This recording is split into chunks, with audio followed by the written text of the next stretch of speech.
صباح الخير يا حلوين، ازيكم؟ عاملين ايه واخباركم ايه؟ فيديو النهاردة هنتكلم عن حاجات بسيطة بنعملها بتبوظ لنا الدنيا، او في حاجات لو احنا تجنبناها وما عملناهاش الحياة هتكون ألطف والفرص بتاعتنا هتكتر. انا جمعت لكم 4 حاجات، والاربع حاجات دول انا كنت بعمل طبعا عكسهم، ولما غيرتهم حياتي اتغيرت. خلي بالكم يا جماعة، انتوا ممكن تغيير بسيط يعمل لكم فرق كبير. يعني ممكن بسبب ان تدخل عادة انك تقرا 3 صفحات في اليوم تلاقي نفسك بعد سنة في حتة تانية. مش فكرة ان انت خلصت كتاب بعد سنة ولا كتابين ولا 10. الحاجات دي مع الوقت بتغير حاجات تانية جواك، القراية او العادات الكويسة، مع ان انت مثلا او ان انت تلعبي رياضة، تروحي جيم او حتى تلعبي في البيت. انا ساعات بلعب في البيت بصراحة لان يعني ما بقدرش ان انا اروح كتير، بس ما علينا. تلعبي مثلا في البيت رياضة. الرياضة مش بس هتظبط شكل جسمك وهتخلي جسمك حلو وتمنع عنك الامراض، هي بتساعد في الثقة بالنفس، وبتساعد لو كمان معاها ان انت مهتمة بان انت بتحسني من يعني بتعملي تنمية كمان لعقلك، مش بس انك بتطوري جسمك، انت كمان بتطوري عقلك. هيبقى الموضوع ده هيفرق معاكي كتير. عشان كده التطوير بيبقى شامل الكل.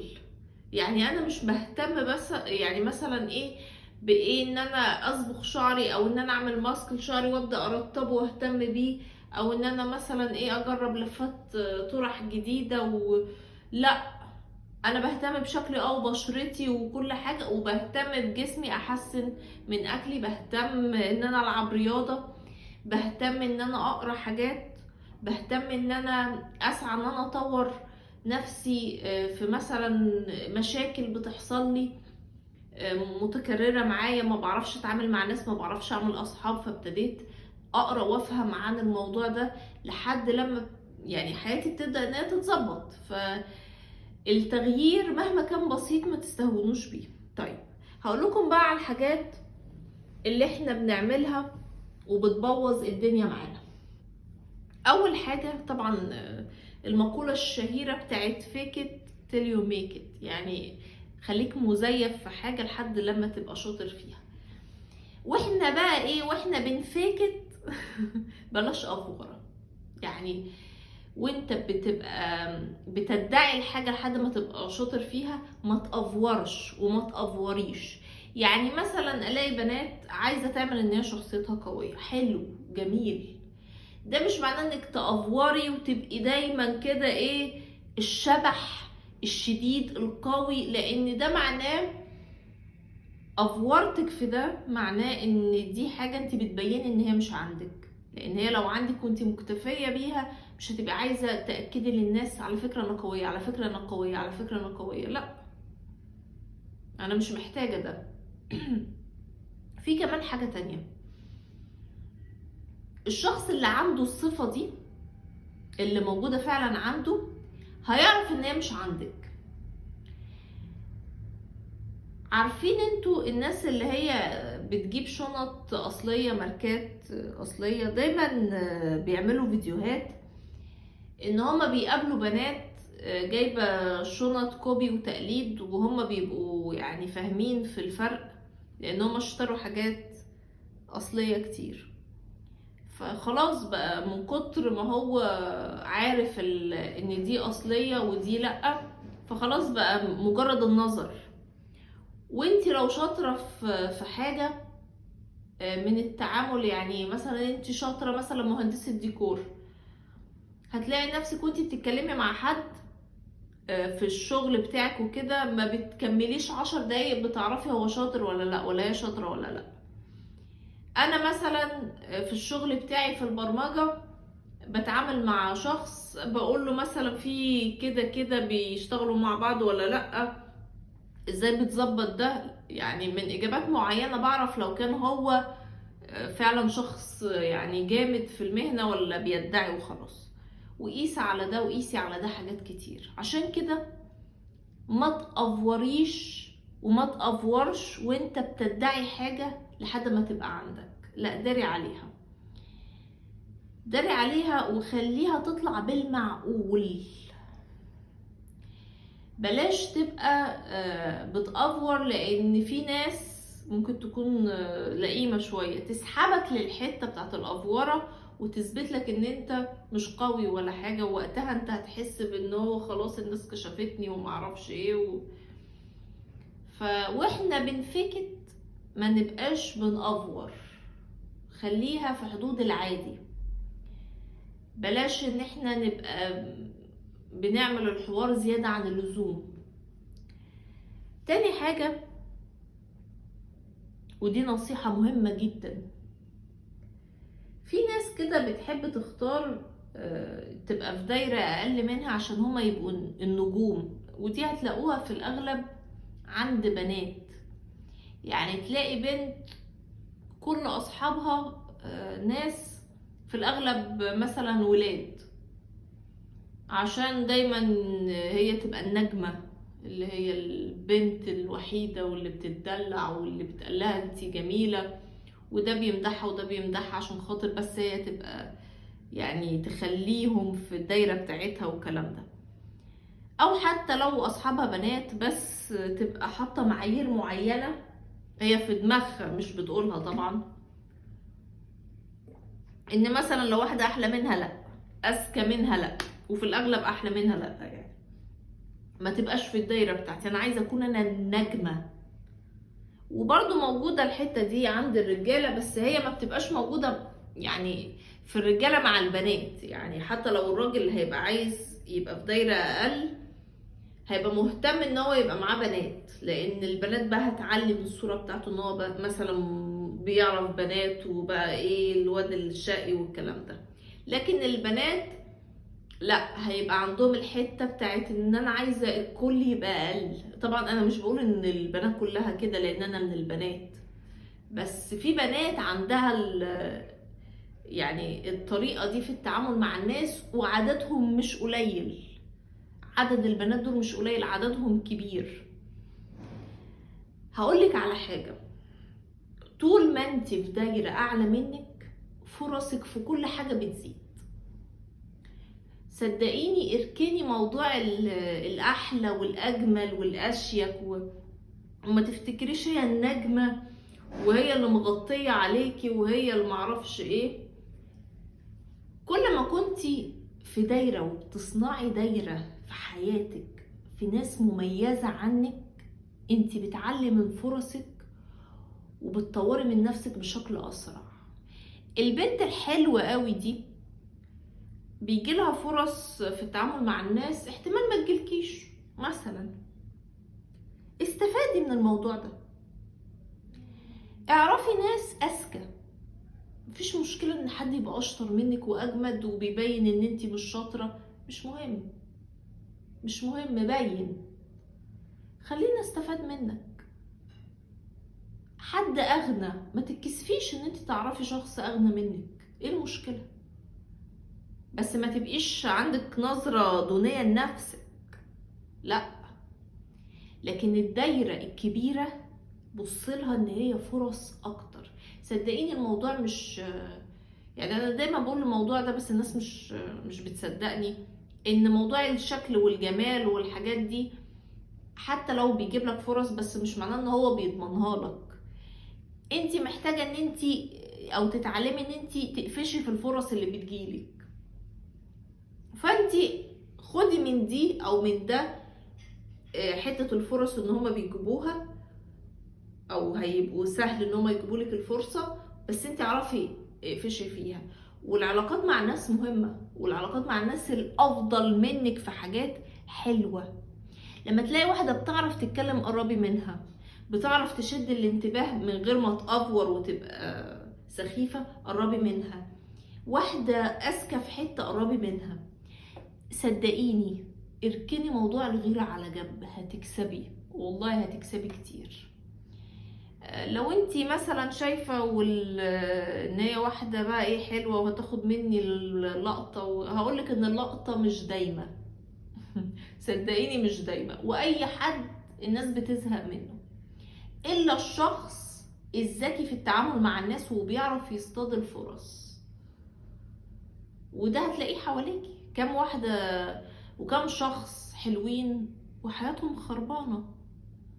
لان الناس، قلتها لكم قبل كده، الناس اللي شكلها حلو وحياتهم خربانة معتمدين على نقطة قوة واحدة، هي الشكل.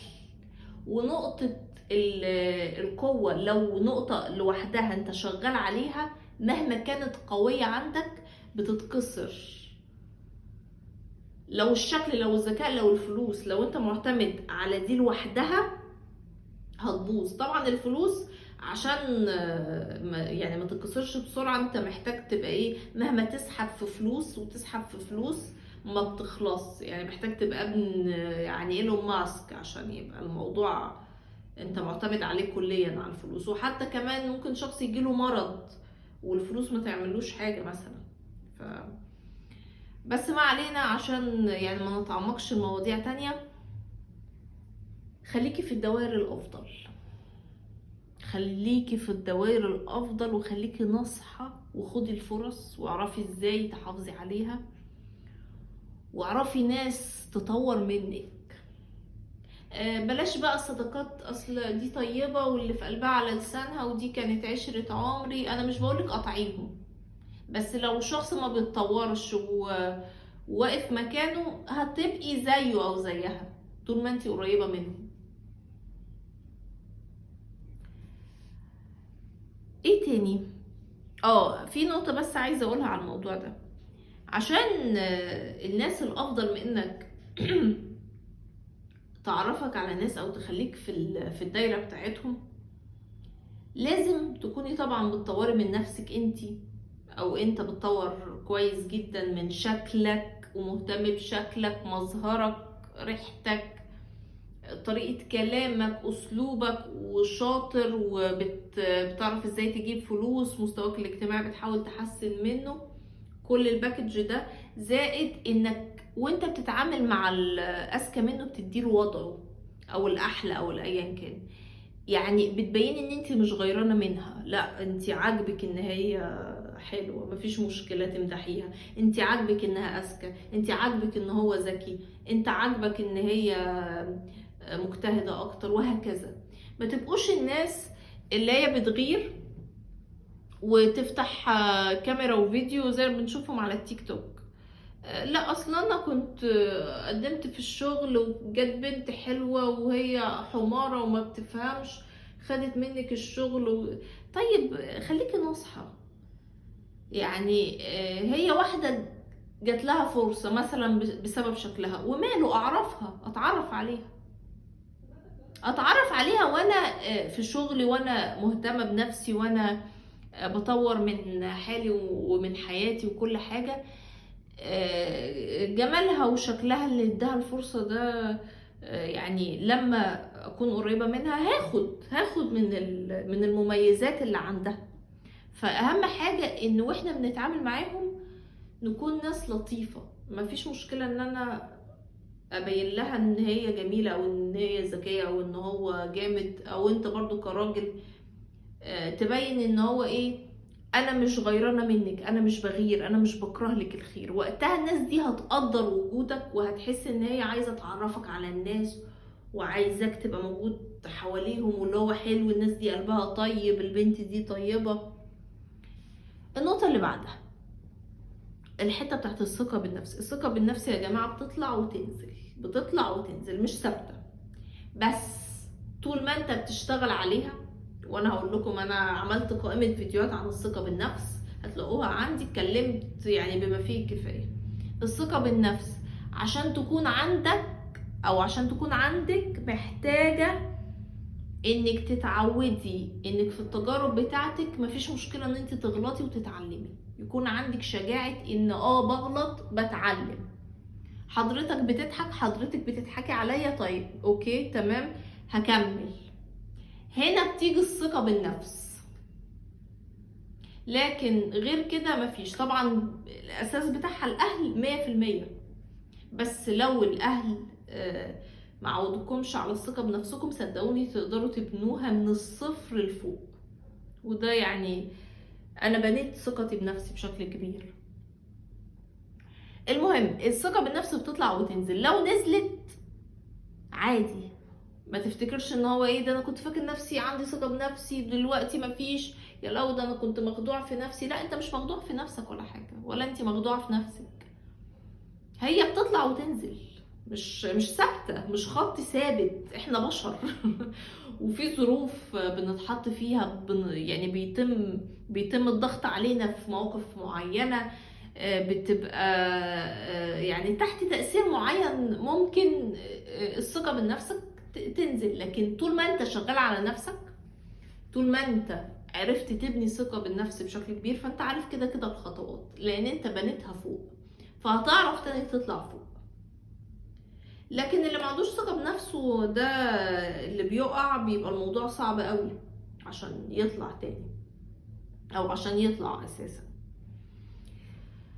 المهم بقى ان احنا مش بنعتمد بس على الثقة بالنفس، لان هي بتطلع وتنزل. انا عندي اهم حاجة ان انا قيمتي، اهم حاجة قيمتي مش مستمدة من الناس ولا من حاجة خارجية. يعني انا مش رابطة قيمتي بشغلي، بعربيتي، بالشقة اللي انا ساكنة فيها، باصحاب، بايا كان.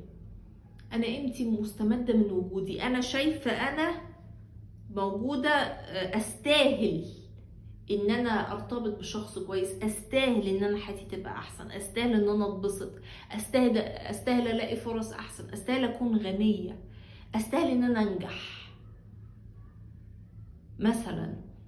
لكن مش ربطها باي حاجة تانية خالص، لان انا لو ربطتها بحاجة تانية اللي هيحصل ايه؟ مجرد ان الحاجة دي تروح، خلاص احس ان هو انا ما بقاش ليا قيمة.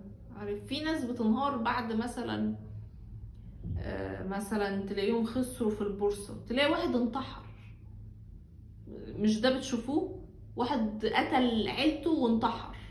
واحد تاني بعد البورصة ما خسر يعني فلس، وبعد كده عرف يبني تاني نفسه لحد ما طلع تاني للقمة، واغنى كمان من الوضع اللي كان فيه.